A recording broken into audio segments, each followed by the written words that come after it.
Okay, I'm just going to share my screen.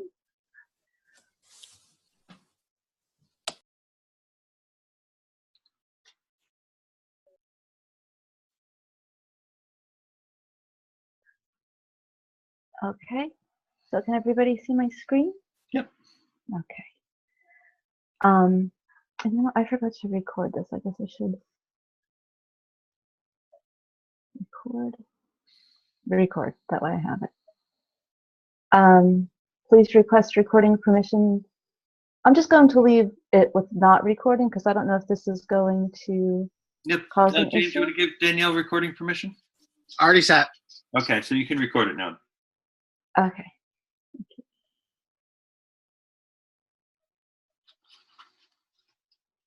Sorry about that. I should have gotten that before. Okay, so what I wanted to do is I wanted to help these historic sites that I'm familiar with ways that they can reach visitors that they don't normally get to reach. So, I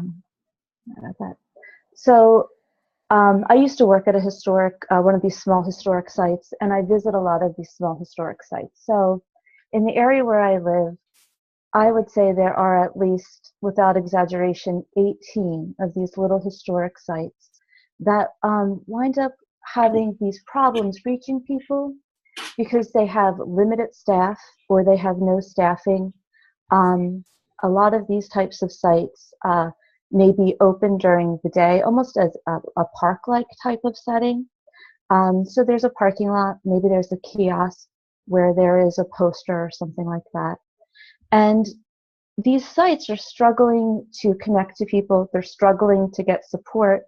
You know, part of getting that support is the funding that you need, and it kind of turns into this vicious cycle. So when I would visit these sites, I would think, gosh, you know, you make your way out to these sites, you can walk around them, but you don't really know what it is, honestly, that you're looking at. You know, maybe you can try to do some web searches, maybe you can find something interesting, but there's really no good way to understand where you are and what you're looking at, especially at these places where a lot of times you can't track down a staff member because they're basically not there.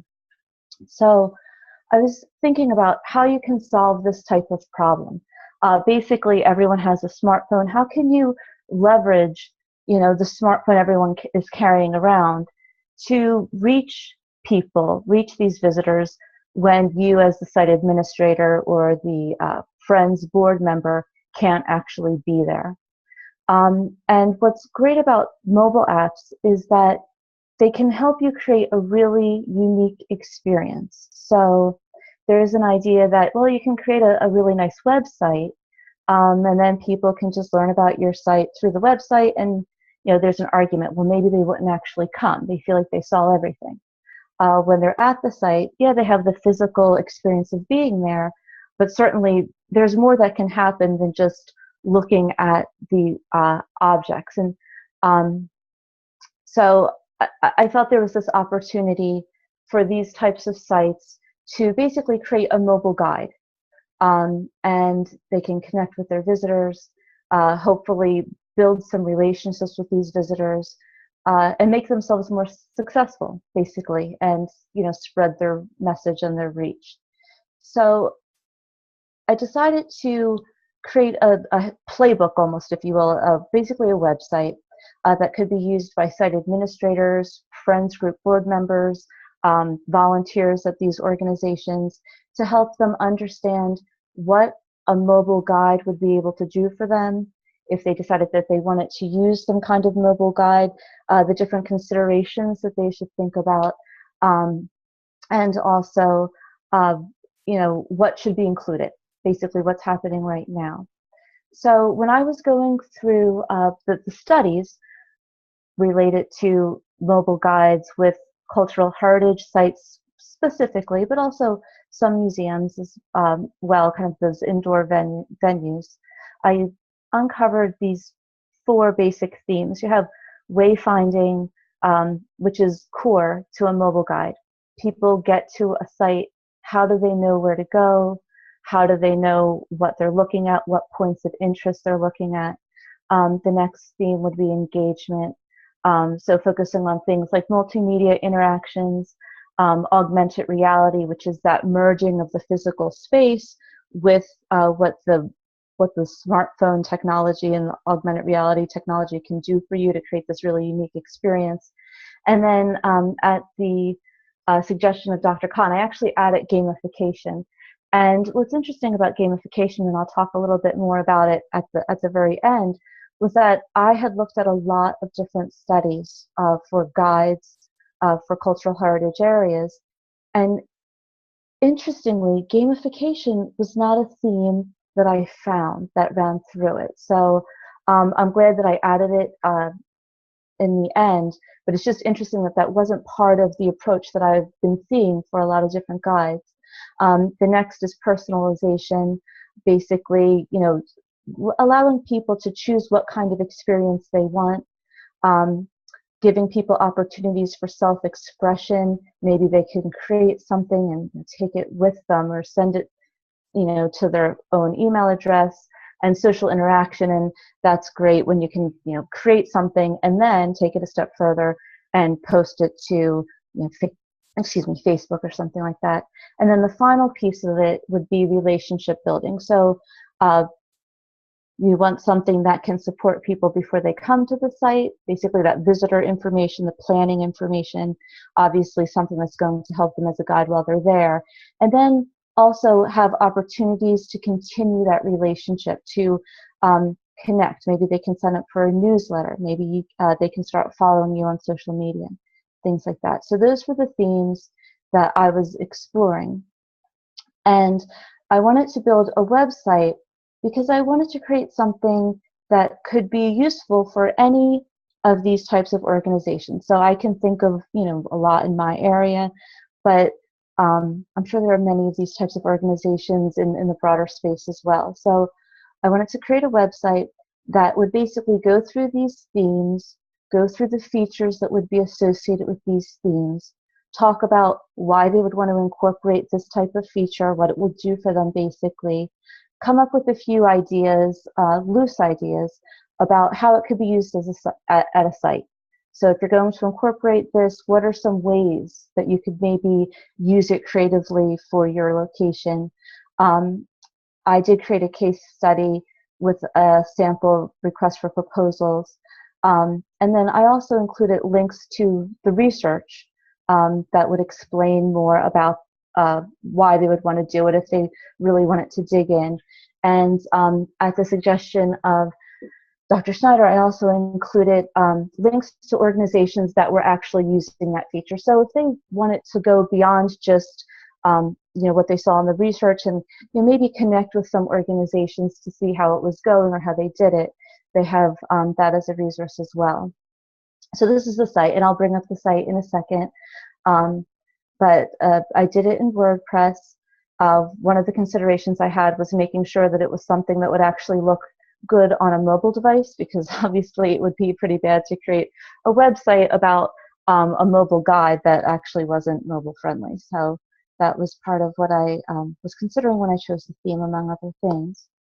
I did create a case study which basically incorporated a lot of the typical features for these sites that I'm thinking of. So these small cultural heritage sites, they commonly have these types of points of interest there.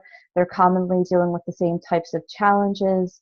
And it was a way for people to see how it would apply to an example site without being so specific that they feel like it couldn't apply to their own. So I was hoping to be able to include pieces in this case study that hopefully most sites could really relate to, and they could easily see how it could relate to themselves. And then I also created a sample request for proposals. So the idea with this is I was trying to put myself in the place of this, Friends board member and what they would really need. They're not going to be experts on this. So they really would need to see an example of, okay, if I'm going to say I need someone to help me with this, what would I say? What would I need to include?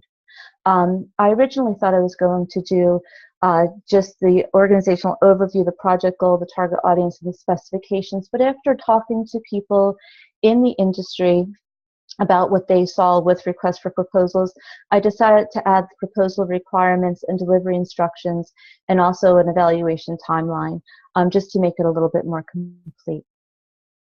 So I'm going to switch over to the site.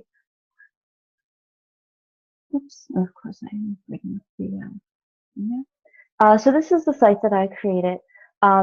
One thing about it, at the top, this image that you see, usually images don't necessarily mean all that much, but in this particular case, I wanted to make sure that I chose something that would give me the opportunity to include an image, because these images are important because it gives you an immediate understanding of the type of site that this guide is meant to help. And actually, if I reload it, you can see the image changes to yet another site. So these are all photos that I took of sites in the area. So hopefully when someone comes in, they see this type of site that looks familiar to them, they can relate to it, and they understand, okay, this is someone who understands the needs of organizations like mine. Across the top here, we have all the components that I talked about. So here's the case study that goes through the site overview, its challenges, site details, which is worth going into, because it does include a lot of details to make the site more real, more relatable, a little bit about a history of this fictitious site, and then a listing of the points of interest, which is significant because when you're trying to figure out, okay, if I'm going to guide people through these points of interest, what would I want to include at these different points? What would be a good use for including some audio? What are the opportunities for maybe including a video? Well, that really depends on what's at your site. So I wanted to build a fuller picture of what was going on with this particular site. And then it is organized by theme across the top. So if we come into something, for example, like multimedia, I tried to include a little statistic basically, or key finding from the research that highlights, why this is important, why they want to do it, give a little description to it, and then this putting it to use section, that's the idea of just different ideas that they could think about. Could you use some photographs of off-limit locations if you have them? Did you ever have a musical instrument associated with your area? Maybe you could include a recording of that. People like to hear that pump organ working, and few people ever do. Things like that. And then at the bottom, I talk a little bit about the case study, so there's a bit of discussion about it, and then an excerpt from the request for proposal, so they could see, okay, this is how you could state it if you were trying to include something like this in an RFP for yourself.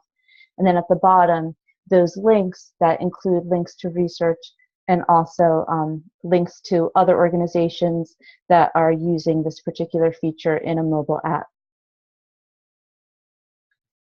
I'm going to actually go back to the presentation. And I'm back here, sorry about that.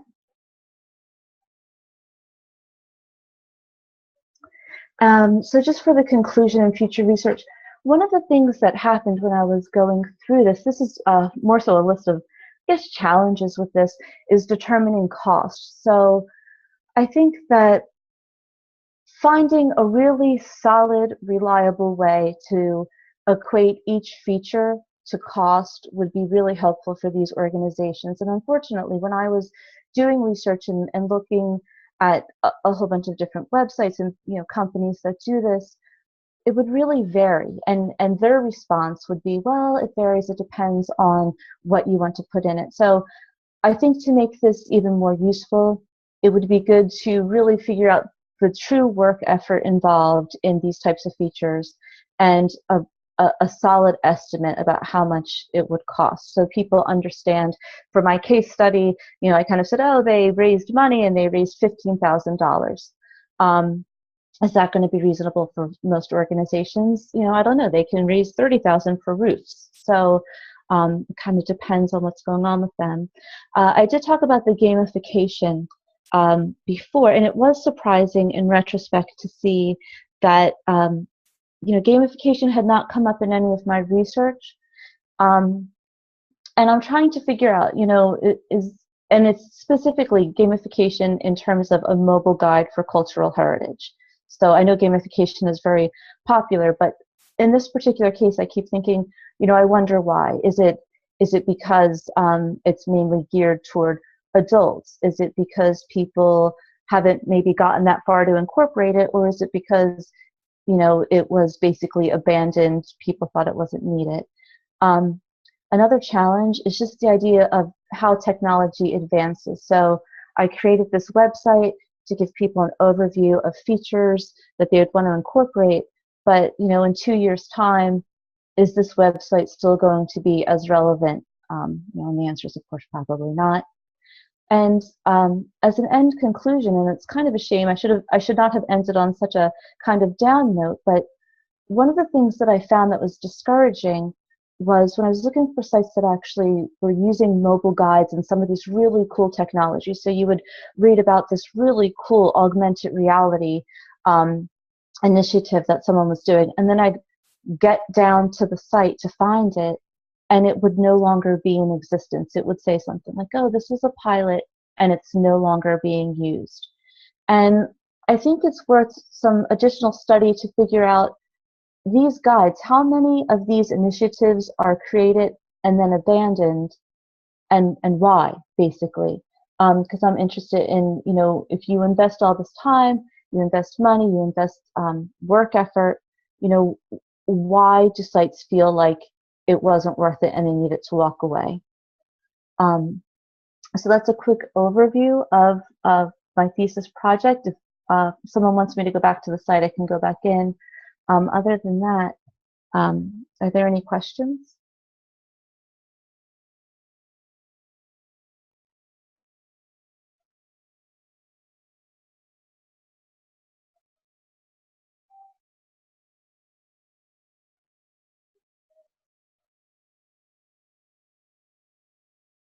I don't know about other people. I can't hear Ib. Are you unmuted? Right. Sorry, I had a hard mute on my mic. Sorry. Okay.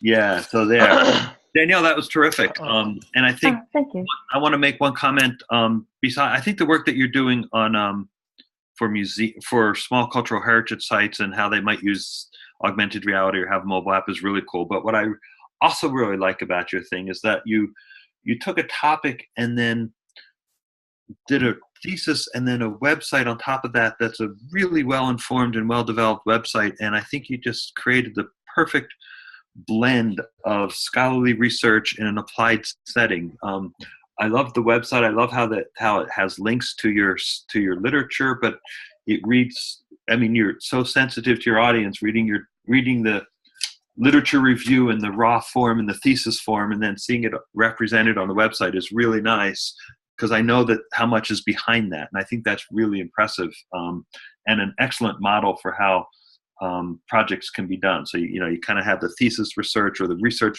over here that informs the website that you build, but everything isn't in the website, but we know it's back there. So one small thing on the website, Sure. I love the links to the scholarly to the readings and stuff, but I noticed they're not exactly necessarily stable links or consistent. Some of them go to things that require logins and stuff. And I wonder if you might develop a strategy for that.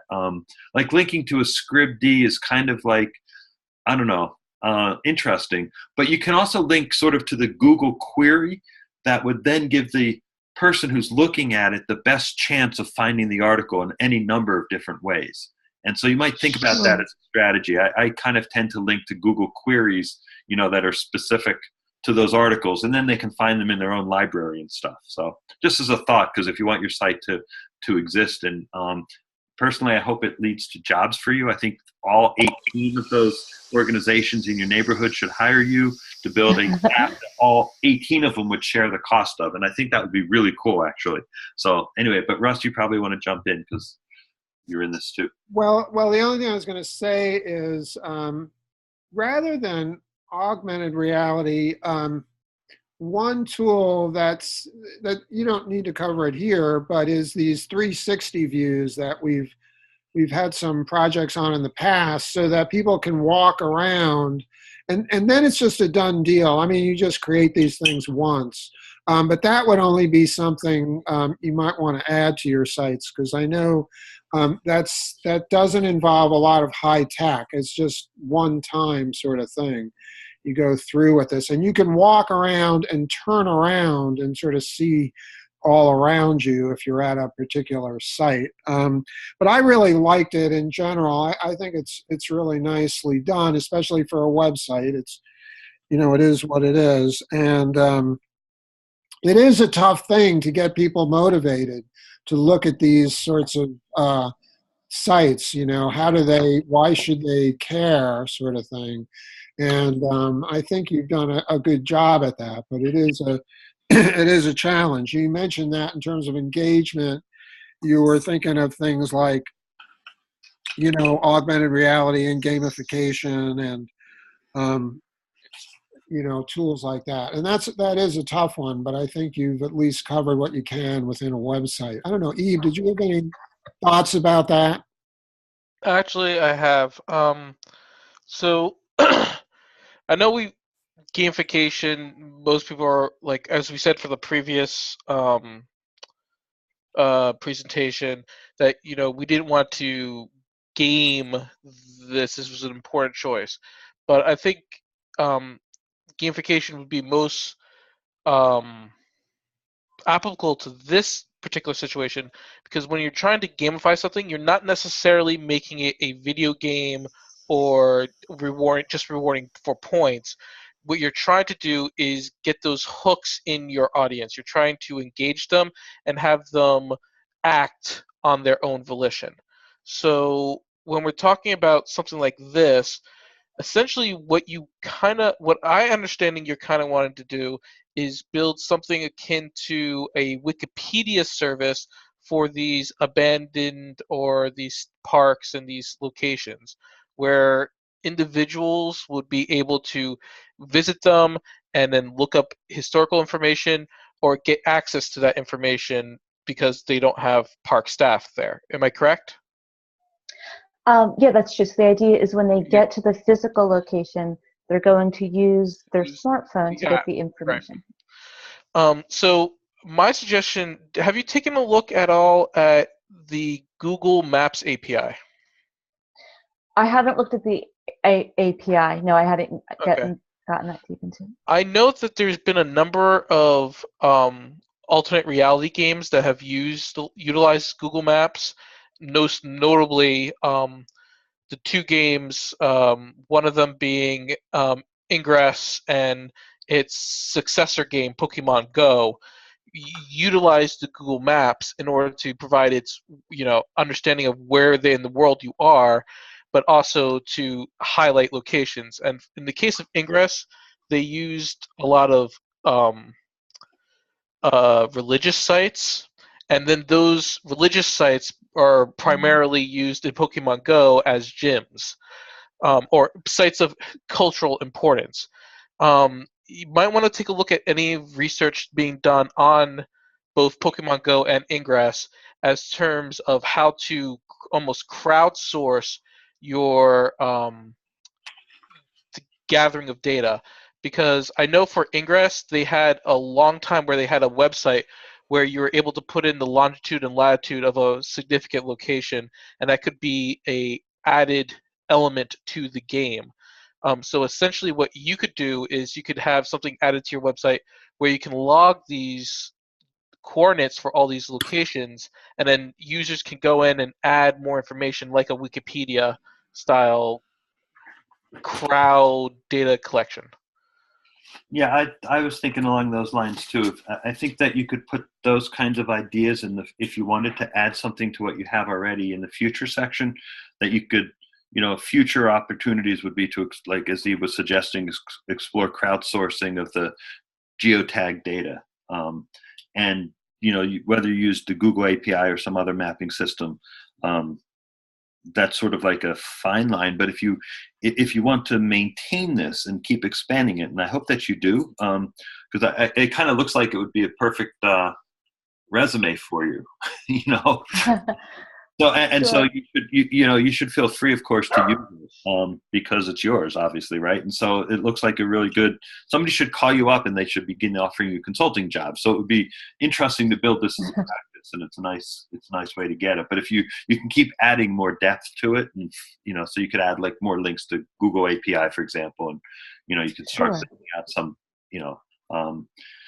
and the idea of a consortium of sites, so you can crowdsource or crowdfund. That's something to think about too. So I think this is it's a really nice illustration. One point that I did want to add, 2 points on your general document, and I know we should move on to our 8 o'clock. The same comment I had earlier, you might, I think your site generally speaks for itself, but there might be ways to just move some of the description of your project from your proposal. It reads probably like it suggests in the thing that you just keep grafting these pieces together, but the intention was that you would sort of rewrite the model section so that you'll come to your method section, but the proposed project overview probably goes first, then the literature review, then the sort of design and implementation. But you don't have to have a planned implementation section. That basically is your design. And the challenge is you can include those as conclusions. Those are really meant for you to think about as you were doing your project, not necessarily to include in your final report, in a sense. Oh, So okay. those are for you, but you're welcome to include them. And if you want to make your document more of like a diary of the project, that's a strategy. But if you wanted to read, it's like, yeah, this is what I plan to do. This is what I did. Here's what it is. Then you don't necessarily need to have those challenges and the planned implementation and, first it was going to be a Word document, now it's a PDF. You don't need to defend any of those. Those are just designed to get you to think through the things. But other than that, I think it's fine. I was looking for it in the document. You had some comment about, and I was thinking about this with Eve's notions too, and Russ's, especially with 360 video, about the difference between using an app of looking down and looking up. Yes, I like that. That was something that I found in the research that I thought was cool. That's fascinating. And so, the idea is that maybe for these apps, you want them to maybe they don't involve looking at the screen at all. But there's other things that phones can do. Phones can talk, phones can play audio. So you might think about that, like, what could you do with a phone, with a mobile app I'm not suggesting changing your project, but what could you do with a mobile phone that would keep people's eyes not looking at their screen? Obviously, these are people who go to physical locations not to look at screens. Sure, exactly. And that's, I didn't really go through it because I didn't want to take too much time, but in the website itself, when I have the sections that talks about some ideas of how can you use this, those are some of the things that I would kind of try to point out for people is, if you're going to want them to be looking at a particular kind of architectural element, why don't you include a narrative audio instead of another picture of this, and direct them to look at whatever it is you want them to be looking at, and then they can just listen to their phone. Exactly. That Yeah. I thought that, sort of almost the opposite of a 360 video. I think audio might be a really key component that audio could play when you're standing in a certain spot or something. Sure, right. Can I just add, Daniel, one thing you may want to think about is have something at the site where people can either read a barcode or QR code and get to your site. And similarly, if they get a brochure that's got a list, or even a website that's got a list of places you can go to visit, that would also have a way to get back to your site. And obviously that's outside of what you're creating. But I particularly know, like if I go to a bus or a train, I can, bring my phone up to the QR code and get all the times. And so I think it's useful to have that at those sites. You probably have a sign there anyway, or at least something at those sites. And if you included a barcode or something, it would be a good way to get to the site. Right. Yeah, that's a good idea. And actually, that's something that I should add. I don't think I even mentioned something like that on the website, and I could actually picture people so excited that they finally implemented something and not realize, okay, now you have to give people a way to get there. Right. Exactly right. You have to have a link to the app at the site. Right, exactly. Some connector, yeah. That's a So good thanks, suggestion. Danielle. Thank you very much. This has been very exciting to see this project move forward, and over the course of the semester. And I love the separation that you achieved with the website, and then the deep background in your literature review in the thesis document that you submitted. It's just a really nice model. And in fact, actually, I'll just in advance say that Dan's model I think works as well. The one that he's about to present. So Right. I think Thank you. 8 or 8:30. So thank you very much, Dan.